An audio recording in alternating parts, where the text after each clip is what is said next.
one, but I can't figure out which one, Marinette sighed. At least, not yet. But I guess it's really nice to know that there really is something special about Adrian, just like I always felt there was. You'll figure it out, Tiki said confidently, waving a paw at Marinette. Now, why don't you make sure your parents aren't worried about you? Marinette groaned. If only parents had pause buttons for when their daughters needed to be superheroes. Tilda. Marinette staged her return home by turning into Ladybug to jump down to street level from her balcony, and then she went back inside through the side door as Marinette again. After apologizing to both her mother and father for worrying them, assuring them she wasn't hurt, and that it only took her so long to get back because she had been stuck inside the school building by the roses, she managed to get off with just a gentle lecture. Working on homework was a welcome change of pace after what a hectic day she had, and eating dinner with her family left her feeling pleasantly drowsy. She decided to indulge herself with a hot bath before getting ready for bed. As she was filling up the tub, she got a text from Aaliyah. Aaliyah, step 1 of operation, seduce Adrian Agreste as a go tomorrow morning. Describe your 3 cutest, cheekiest, sexiest tops and bottoms. Marinette sighed and rolled her eyes with an exasperated smile. Marinette, most of what I own is cute. And I don't own anything sexy, skeptical smiley face. Aaliyah, well then what do you have that's cheeky? Like, cute but not cutesy cute, more like cheeky, flirty cute. Marinette. Aaliyah, do you have a peekaboo shoulder top? OR and off the shoulder top. Marinette. Yes, I think so. Aaliyah. Cool, okay, wear that with something equally cheeky cute bottom that looks good with it. Maybe change up your hairstyle and lip gloss color. Or if you're feeling bold, go braless. Greater than laughing face. Marinette. What? No. I will wear my raspberry red lip gloss and my midi shorts, that's all. DX. Aaliyah. That's not gonna look like much of a hidden message, but it's something, I guess. Marinette. I could put a little body glitter on my collarbone. Aaliyah. Hell yeah, power move, do it, girl. Marinette. Okay, will do. See you tomorrow, smiley face.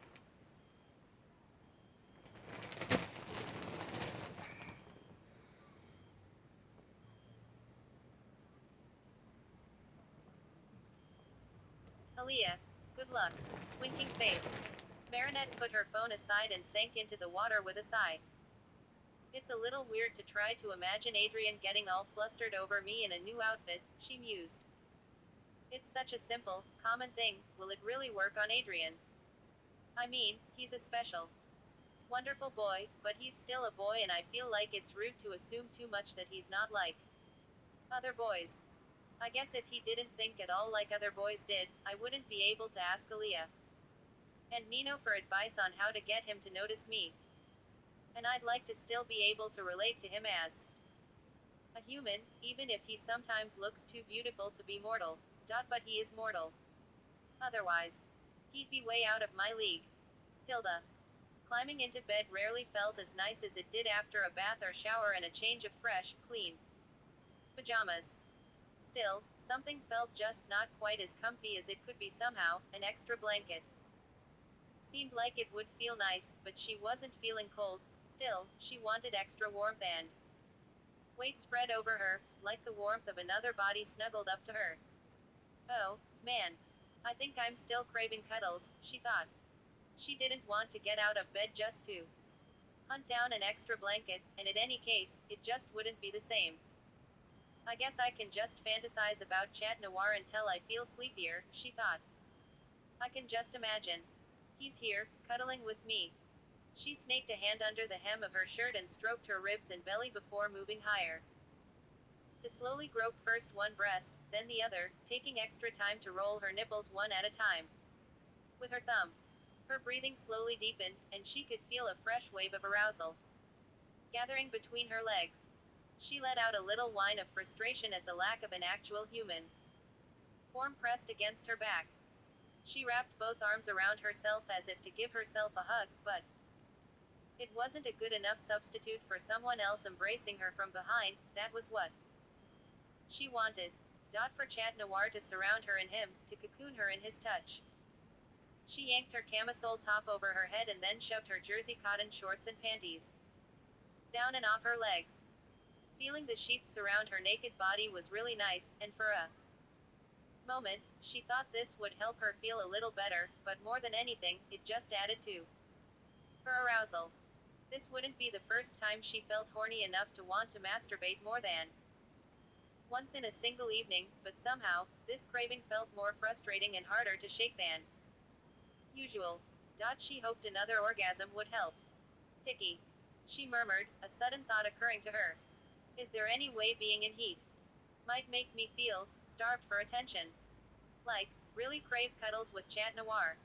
There's nothing wrong with that, Ticky said, zooming into view. Don't you have little phases like that sometimes normally? Yeah, kind of, but, under the covers, she groped between her legs for her aching clit, too impatient to be embarrassed.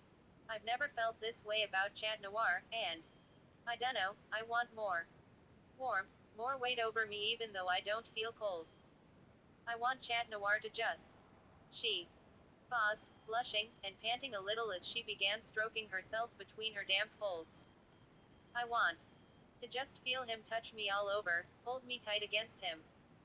I feel like a full body massage from him would be the best thing ever right now. Ticky's eyes suddenly went wide.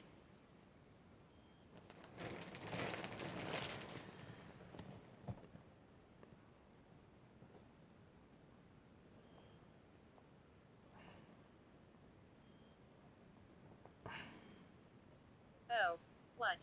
Marinette stared at Ticky nervously, stilling her hand.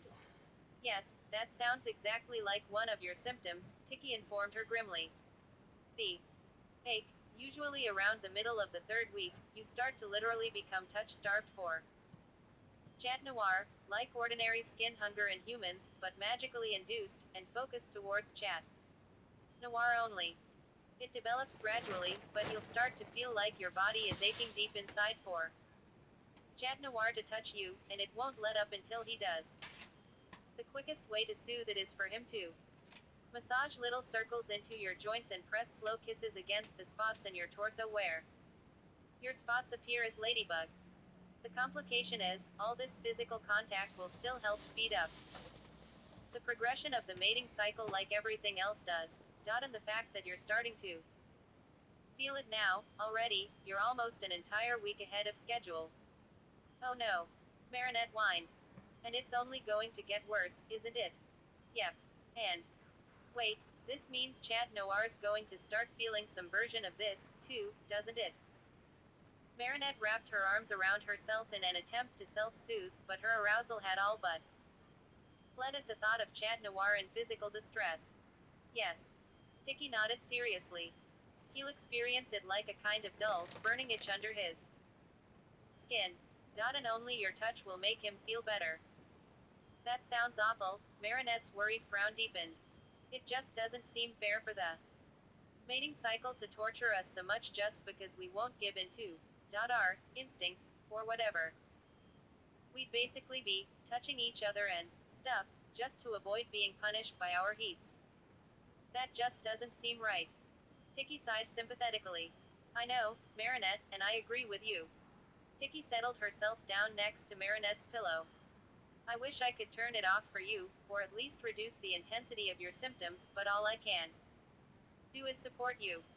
Ticky stared into space for a moment as if lost in thought, and then quickly turned to Marinette again. She seemed to have just thought of something else. If the ache is starting to come on already, then you're almost certainly going to be getting wetter than usual very, very soon, too. Maybe as soon as tomorrow, I'm afraid. Marinette groaned dramatically and rolled onto her back. Great. Just great. She threw her arms in the air in frustration. As if Chat Noir and I weren't already having a hard enough time. Nope. Now we get to suffer withdrawal symptoms. And I get to torture Chat Noir whether I want to or not by getting my panties soaked. Goddammit. But Marinette was too tired to fume for long. Tomorrow would come regardless of how much or how little she was looking forward to it, or how much sleep she got, and so she tried to clear her mind by imagining the sound of Chat Noir's purr in her ear. After about 20 minutes, she finally drifted off to sleep. And at night, she dreamed sweet dreams of blonde hair, green eyes, and a sleek black form tangled up with hers.